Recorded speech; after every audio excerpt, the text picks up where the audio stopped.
जैसे ही आप switch on करते हैं, पंखा तुरंत घूमना शुरू कर देता है।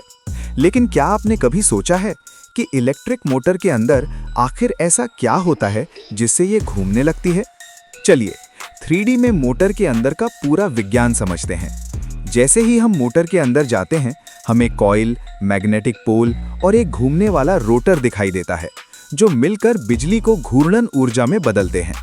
मोटर के अंदर एक कॉपर कॉइल होती है, जो दो मैग्नेटिक पोल के बीच रखी जाती है, और यही कॉइल मोटर की घूमने की शुरुआत करती है। जैसे ही इस कॉइल में बिजली का करंट प्रवेश करता है, कॉइल के चारों ओर एक मैग्नेटिक फील्ड बन जाती है। ये मैग्नेटिक फील्ड मोटर के अंदर मौजूद स्थायी मैग्नेट या स्टेटर की मैग्नेटिक फील्ड से इंटरैक्ट करती है और एक बल पैदा होता है। इस बल के कारण कॉइल के दोनों किनारों पर अलग-अलग दिशा में ताकत लगती है, जिससे कॉइल को घूमने की शक्ति मिलती है। जैसे ही ये बल काम करता है, कॉइल घूमना शुरू कर देती है और यही घूमना मोटर की घूर्णन गति की शुरुआत बन जाता है। इस दिशा को समझाने के लिए फ्लेमिंग का लेफ्ट हैंड रूल इस्तेमाल किया जाता है, जो हमें बताता है कि करंट, मैग्नेटिक फील्ड और बल की दिशा क्या होगी। मोटर के अंदर कम्यूटेटर नाम का एक खास हिस्सा होता है, जो हर आधे घुमाव के बाद करंट की दिशा बदल देता है।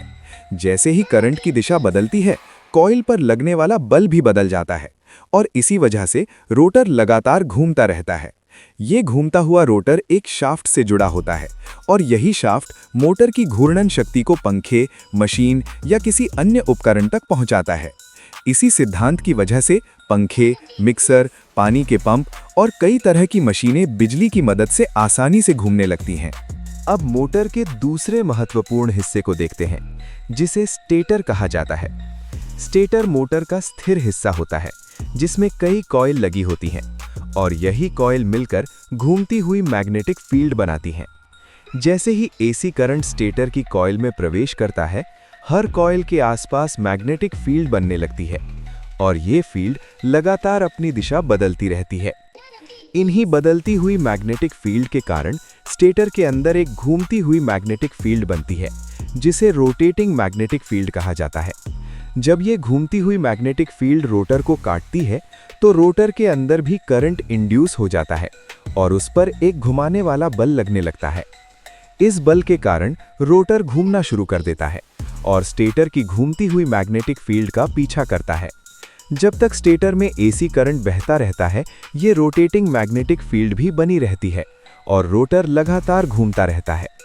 यही वजह है कि मोटर के अंदर स्टेटर स्थिर रहता है और रोटर उसके अंदर घूमता है, जिससे मोटर की घूर्णन शक्ति पैदा होती है। ये घूमता हुआ रोटर एक शाफ्ट से जुड़ा होता है और यही शाफ्ट पंखे के ब्लेड, पंप या किसी मशीन को घुमाने का काम करता है।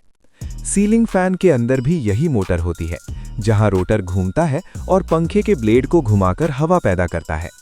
इसी सिद्धांत पर मिक्सर, वाटर पंप, कूलर और कई औद्योगिक मशीनें बिजली को मैकेनिकल ऊर्जा में बदलकर काम करती हैं।